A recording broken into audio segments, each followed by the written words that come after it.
Normally on this show, we focus on enterprise technology such as AI, automation, and cybersecurity, and how these tools are reshaping businesses.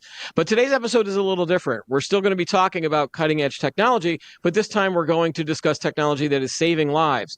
We're stepping out of the office and into the clinic with a very personal story about how innovation can be life changing. So stick around.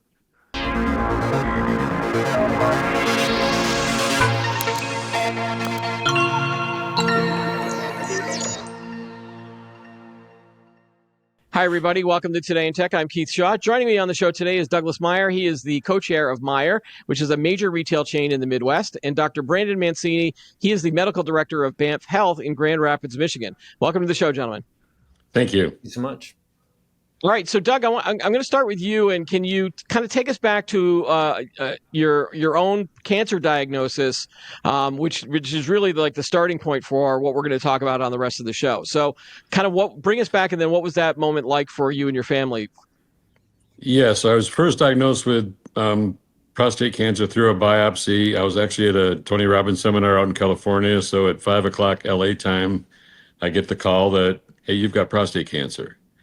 And so, I'm half asleep. My mind went blank. And what do I do? Do I keep the first flight home? Do I get a plane home? Whatever. Right. So when I got back, saw the urologist and said, okay, let's, we could take it out right now. You could have a wait and see approach. So we ended up doing the wait and see approach. And in 2014, I ended up having the prostate removed down at Celebration by a Dr. Patel, Celebration in Orlando. And then my numbers still weren't as low as they should have been. I mean, it's still very low, but not as low as they should have been. And then in 2015, they found some cancer tumor cells in my right pelvic lymph node area. So surgically, they were removed by Dr. Patel again. And my numbers still didn't go down as low as they should have been. Again, very low. And in spring of 2016, I started the 8 weeks of radiation. Okay. And this was still in the U.S., right? yes. Yeah. Okay.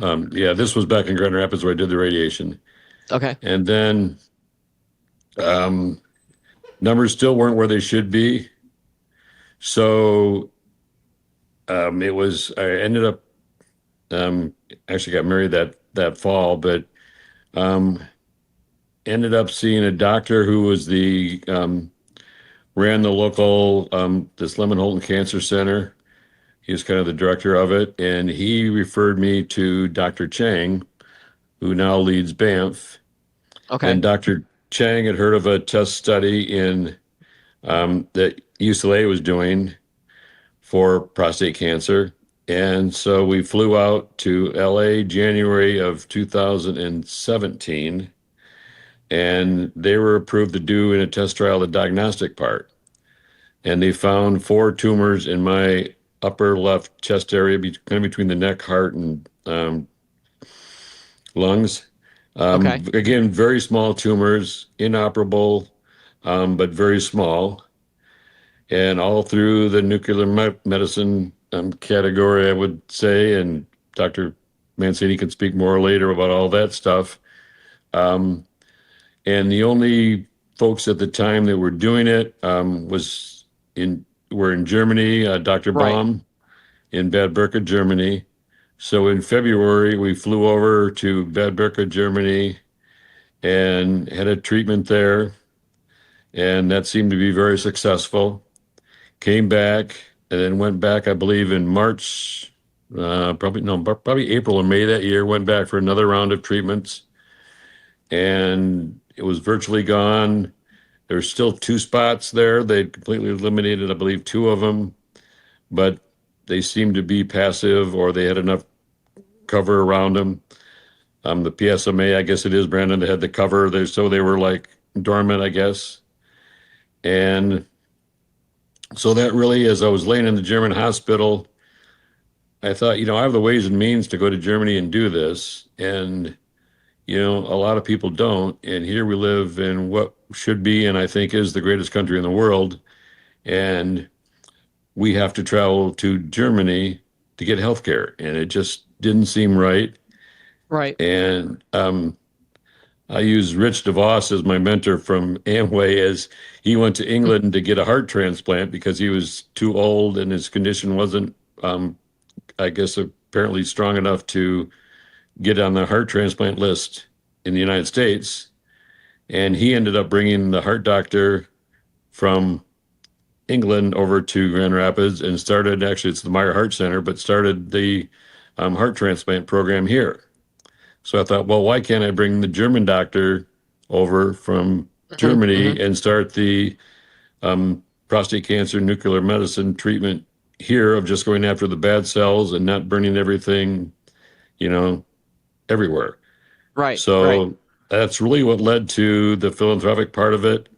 And there happened to be a vacant piece of land that thought, what a perfect place.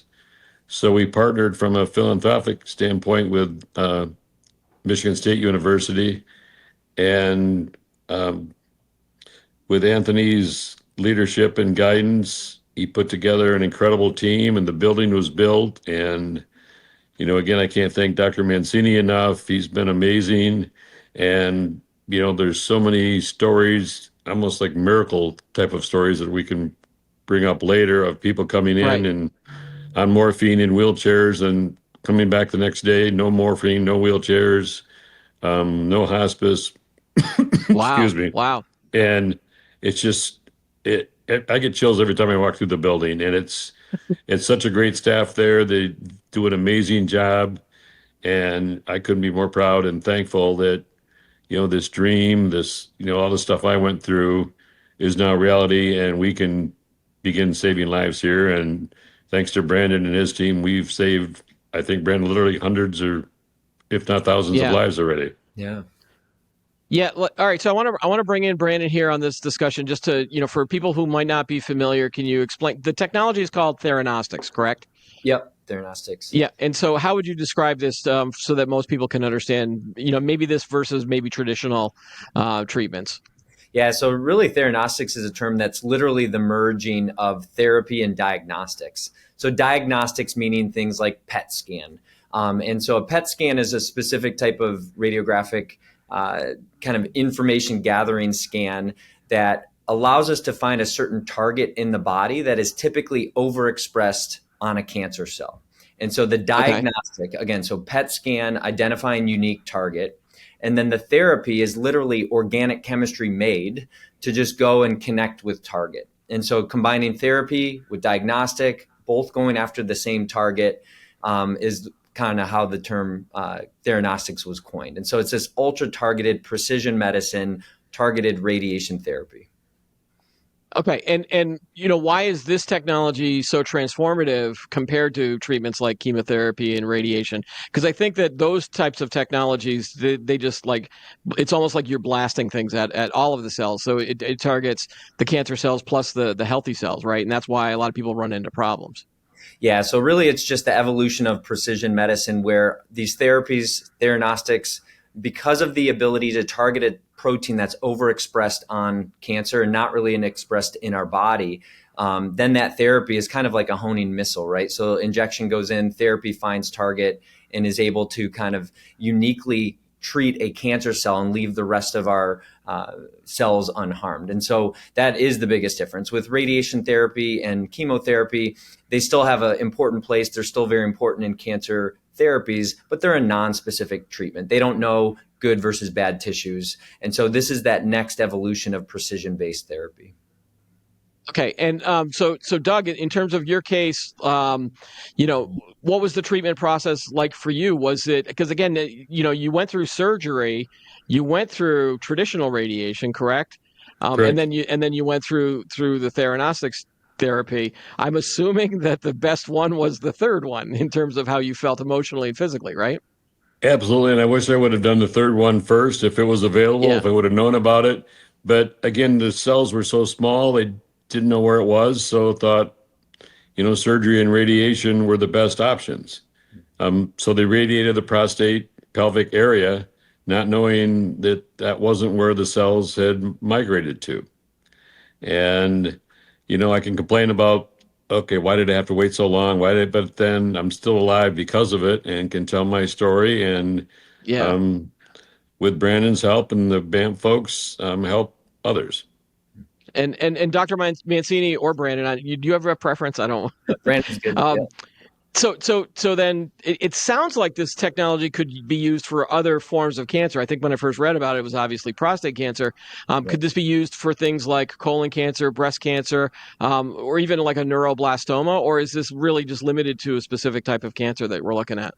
Yeah, I think right now we have 2 FDA approved products. So that means obviously these Okay. treatments have been fully vetted, gone through all the phases of trials, and kind of been kind of compared to standard of care, at least equivalent, if not superior, when it's all said and done. So that's kind of the regulatory aspect of it. So we have FDA approved products for prostate cancer, and then for a certain type of gut-based tumor called neuroendocrine tumor. Luckily, there are dozens and dozens of clinical trials that are investigating the theranostic precision medicine approach in a wide variety of cancers. Here at BAMF Health, we have roughly 20 to 30 clinical trials that cover 12 to 14 different types of cancer. And that includes solid tumors like colon cancer, breast cancer, lung cancer, also lymphomas and other sorts. And so because of how much of an impact theranostics has made in prostate cancer and neuroendocrine tumor, that has sparked incredible scientific interest and discovery for other sorts of tumors and other sorts of Yeah. cancers. And things are actively happening as we speak. Yeah, just from a personal standpoint, my own father had colon cancer, and he passed away when he was only 60, and so this was in 2003. So was this available back then, or has this only been a recent discovery of with theranostics? Yeah, I mean, really, a version of theranostics has been around since the early 1900s, actually, where people Oh would take wow. radioactive iodine for thyroid Uh-huh. cancer, thyroid disorders. And then there was essentially 80 years of time until that next discovery. And so neuroendocrine tumor, a target was discovered there, the PET scans, the therapies, and really prostate cancer. The FDA approval for the initial prostate cancer drug was literally 3.5 years ago. So that's very new, very novel. But that is, again, essentially what's sparking the more rapid development that we anticipate over the couple of years in the future here. Right, right. And so, Doug, I want to bring up again the philanthropy aspect of it. You did talk about it a little bit, but why? I guess why Grand Rapids then, and then how did BAMF Health come into the picture? Is it because of your association with Dr. Chang? Yes, absolutely. Yeah. And I come from a father, a mom and dad that were very community based, giving back to the community, very philanthropic, and like, okay, I'm the next one up, and it's if one in supposedly if your father has prostate cancer, if I'm not mistaken, Brandon, you have a 1 in 3 chance of getting it, and I've got 2 brothers, and well, I drew the short straw or the long straw, however you look at it, and um, and I don't know what they would have done if they would have got it, but for me, I was able to get in contact with Dr. Chang and Dr. Baum and now Dr. Mancini, and you know we're making all this happen, and again, it's just remarkable technology. And, I'm born and raised in Grand Rapids. We have what we call the medical mile, where we have a fairly new Meijer Heart Center and a Lemon Hmm. Holden Cancer Center and a Van Andel Institute and a DeVos Children's Hospital. And I joke with people that it's a pretty good place to get sick. But there's a lot of great medical care here, and Michigan Yeah. State's medical school. So, Well, I'm in the Boston area myself, and that's always seen as a great medical area as well. I think a lot of people might end up choosing where they're going to live based on a lot of the good healthcare systems that are sure. out there. Yeah. So Brandon, so what do you hope that BAMF Health will be able to do now that you've gotten again you got a big donation from Doug's foundation. You built this center, and this was I think you opened in 2020 or 2021. Give me the time frame of so you've been around for about 5 years, right? Yeah, the founding Yeah. of it was back in 2018, and then the clinical Okay. operations in the pharmacy were 2021, and then for patient care in summer of 22. Yep. Okay, so since then, like what, tell me about the growth of the center and then Yeah. the successes, because I think that's a great thing to realize about how successful this procedure has been for a lot of people in the US, right? Yeah, no, and it's been remarkable. I mean, this is literally the world's most advanced theranostics center. So it's not just kind of a facility to be able to bring this technology to the United States. It's literally to set the bar as to how to do this and in the manner with which this should be done. And so Dr. Ching, our CEO and founder, and a team back in the early 2020 and before, I mean, they traveled the world to literally identify the components that would make up the world's most advanced theranostics center and be able to put this all under one roof. And so that's a radio pharmacy producing the radio tracer for these imaging studies to look for those targets. It's Yeah. the most advanced therapy clinic to be able to deliver these treatments very safely and very, very appropriately. And then it's the whole AI technology aspect of it to, again, take it to that next level. And so the growth has been tremendous. I mean, we literally treated and imaged the most people we have in October of 2025, so just the other month. And we continue to gather momentum both in the clinical trial and standard of care. So we're impacting as many lives as we can as quickly as we can. Yeah, yeah. And you brought up AI. That's kind of our bread and butter here on Today in Tech is we talk Yep. about all sorts of different AI formations. So let's talk about it in the terms of healthcare and cancer treatment. Where do you see, does this fit in with theranostics, or is it more about maybe things? Because I've heard things about like image interpretation, treatment personalization, drug discovery is a big area for AI. Where does it fit in with cancer treatment and specifically theranostics? Yeah, I think by and large, I mean, with these PET scans, right, the number of millions of PET scans that we need to be doing as a country is dozens more in the millions than what we're doing right now. And part of Okay. the inability to do that is infrastructure, but it's also workforce, it's interpretation, speed, and accuracy, right? And so image interpretation with AI is absolutely not only being integrated currently, either in beta or in full kind of fledged modes throughout the country and world, but that's where we're going to see the biggest steps in far as advancing the ability to see things better, see things more accurately, and to do things more quickly, right? So if we need all these extra millions of scans and we have the same workforce or potentially less workforce in the years ahead, we need some more advanced technologies and tools to advance the ability to do this, not only quicker, but better. And that's what a lot of these preliminary studies are, where you're merging the MD or DO degree of the physician plus the AI technology to get better results than we ever had, right? So you want the most Yeah. accurate diagnosis to get the best, most appropriate treatment. Furthermore, Yeah. in theranostics, that's going to currently continue to advance just in prognostic models, right? Right now, blueprint wise, like in the national guidelines for treating cancers, there might be 3 to 10 or more different therapies that someone might be able to select from. But it's doing the best thing based on a certain order and based on certain proven studies that are always kind of lagging behind what's happening in the current day of age. And so prognostic models, so built-in AI information where it's the age, it's the tumor type, it's the certain genetic characteristics, it's a certain imaging characteristics, building more comprehensive models to make and enable clinicians to make better, more appropriate decisions out of those 3 to 10 plus therapies. Like what's the one that patient should get at that time, not just the historic order, just because that's what we've been used to. So I think those are Right. the Right. two big things for theranostics with AI.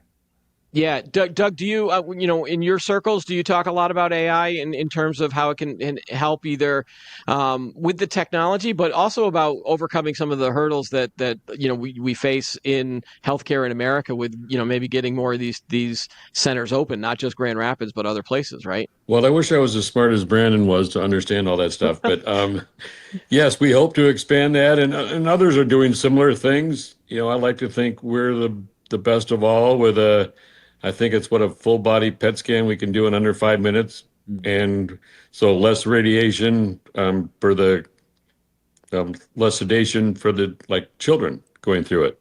They don't need to be Yeah. sedated, and less radiation and a clearer image and stuff like that isn't available everywhere. But yeah, AI in our business too, from a product movement in retail stores, it's it's taking over everything. I think that it just Yeah. from product flow, from an in stock and all that kind of stuff, from a a retail business standpoint. And it's endless where this is all going to shake out. And the pace of things, at least from my perspective, is happening so rapidly. And I've got a good friend who's in the hospital now with pancreatic cancer and probably not going to live much longer. And we're trying to get him to hang on. That like there's so much stuff we're on the cusp of, and technology and medical science is moving so quickly, so rapidly that come on, hang on, can you hang on? Don't give Right. up yet, kind of thing. Yeah. And hopefully we can just keep going and faster and save more lives and improve the quality of more lives. And Yeah. AI will be an integral part of that. Yeah, and Brandon, you and I were talking before we started recording the show, and a lot of the hurdles that we currently face are just this, either slow moving government regulations, even just the time it takes to build a building to be able to support all of the theranostics equipment and train the doctors and all this stuff can take a long time. But you were saying before the show that cancer doesn't wait. Like that's I think the big problem that a lot of the people are facing.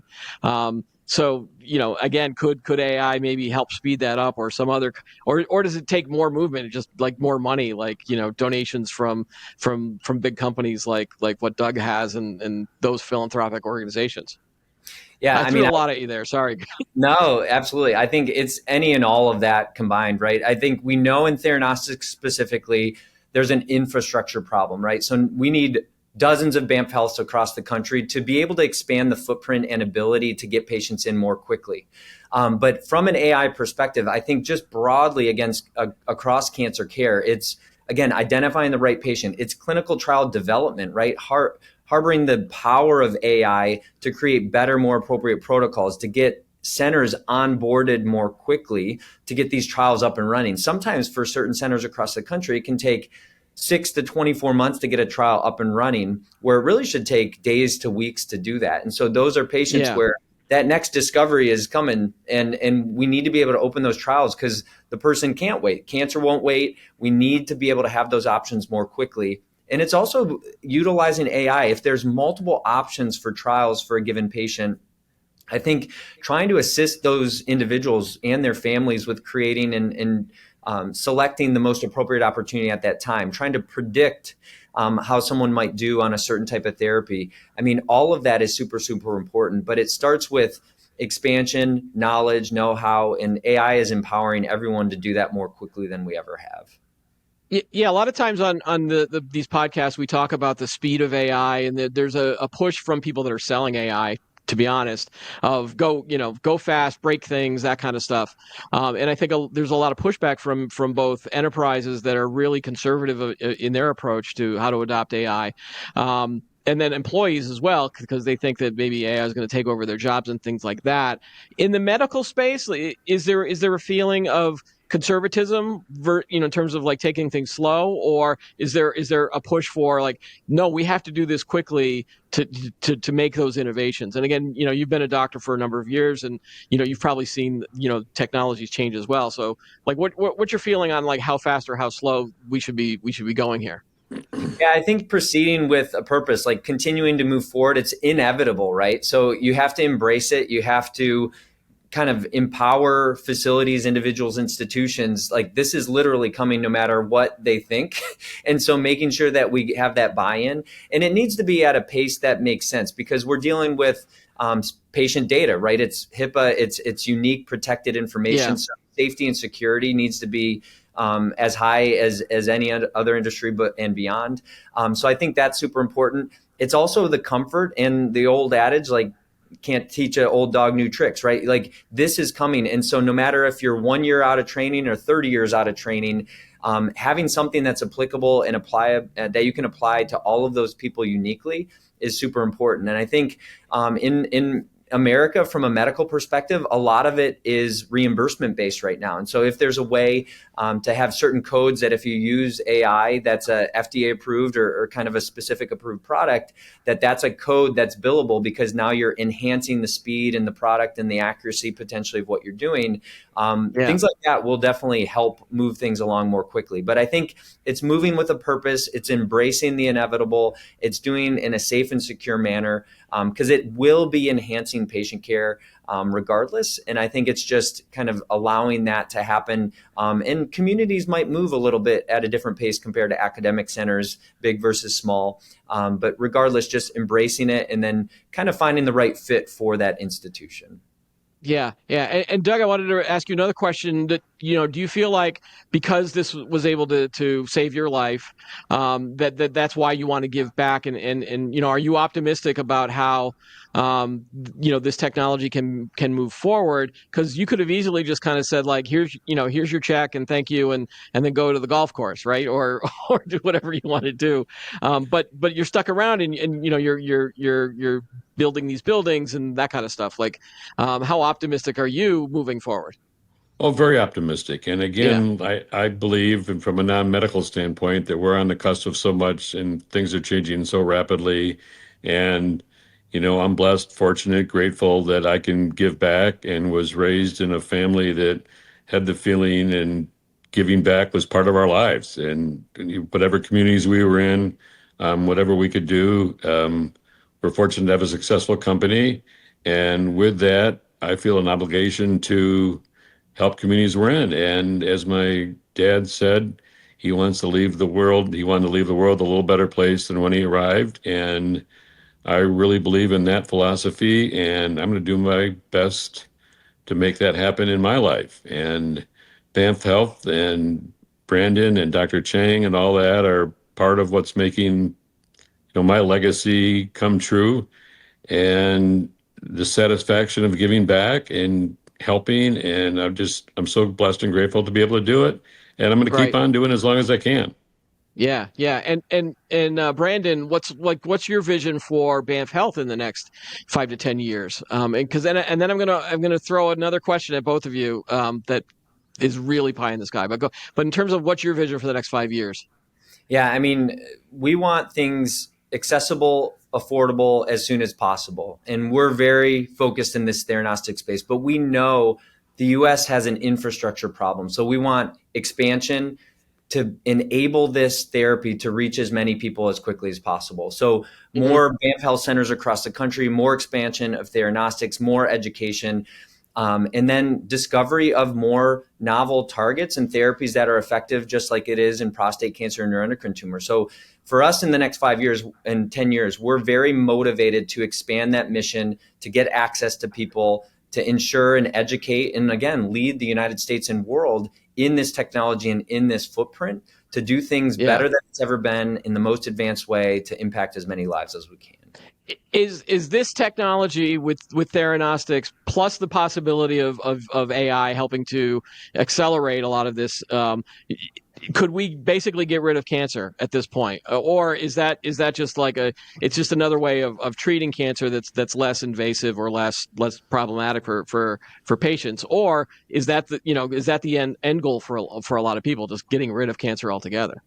Yeah, I mean, everyone wants that kind of magic bullet, that cure, et cetera. That is Yeah, always the pursuit. I think right now these therapies are life extending with utmost quality, like much better quality on average than other therapies like we've talked about, chemotherapies, et cetera. So it's an added tool to the toolbox that literally didn't exist a couple of years ago. So at minimum, you're extending quality and quantity of life as an added tool. That is just the beginning. I say we're kind of 3.5 years into this journey. That's like a 3.5-year-old kid or toddler, right? We're in that yeah, developmental early stage. Things are going to grow up. They're going to become more advanced. They're going to become more sophisticated. Cure is absolutely on the cusp. And whether that's in 1 or 2 years or 5 or 10 years or beyond, that's the pursuit, is safest, best, most effective. And this is one major pillar, theranostics, that's going to impact patients with cancer for years to come. yeah. I mean, and I'm pretty much, I've been a journalist for a lot of years, and I'm a cynic by nature, but this is the first time I've like actually very enthusiastic about, like, we might have actually found the technology that would bring the cure. I mean, I just think that would be amazing. So I really appreciate all of the work that you guys are doing. Doug, if you could share kind of one message with patients currently fighting cancer, what would it be? What? Well, as somebody coined the word hope as HOPE, have only positive expectations. And the more I try to live that mantra, and again, the best friend of mine is in the hospital now with pancreatic cancer, and I try to give him hope, saying that, hey, there's just, for all of us, keep fighting, keep struggling, keep challenging, and help is on the horizon. And Yeah. I truly Yeah. believe that, and the horizon is getting closer all the time. All right, gentlemen, again, thank you for being on the show so much. I just think that, where can kind of people go for more details, Brandon, like if they wanted to get involved, either in helping, expand these, or if they do have a family member who is undergoing this, where can they get more details on what you guys can help with? Yeah, if you go to bamfhealth.com, so BAMF health.com, that is all the information regarding current services we offer, opportunities to give back. We have a foundation where there's philanthropy and there's direct funds that go directly to patient care and research, et cetera. But that has everything from clinical trials to standard of care treatments, and a nice glimpse as to what we are doing, what we've done, and what the future holds. And BAMF, I don't know if we talked about the acronyms of BAMF, Bold Advanced Medical Future. And that really is the case with BAMF in Grand Rapids, Bold Advanced Medical Future. And Brandon's a living proof in doing it. Absolutely. I'm gonna bring in a little geeky thing. The BAMF, what I was thinking of was the sound that Nightcrawler made in Marvel Comics. So I didn't know if there was a fan of comic books out there, possibly, but it's a great word. So yes, and as an acronym, Doug Meijer, again, thank you for joining the show, and Dr. Brandon Mancini, again, thank you for being on the show. I appreciate it. So thank you for allowing us to share. Yeah, thank you. Yep, thank you. All right, that's going to do it for this week's show. Be sure to like the video, subscribe to the channel, add any thoughts you have below if you're watching this on YouTube. Join us every week for new episodes of Today in Tech. I'm Keith Shaw. Thanks for watching.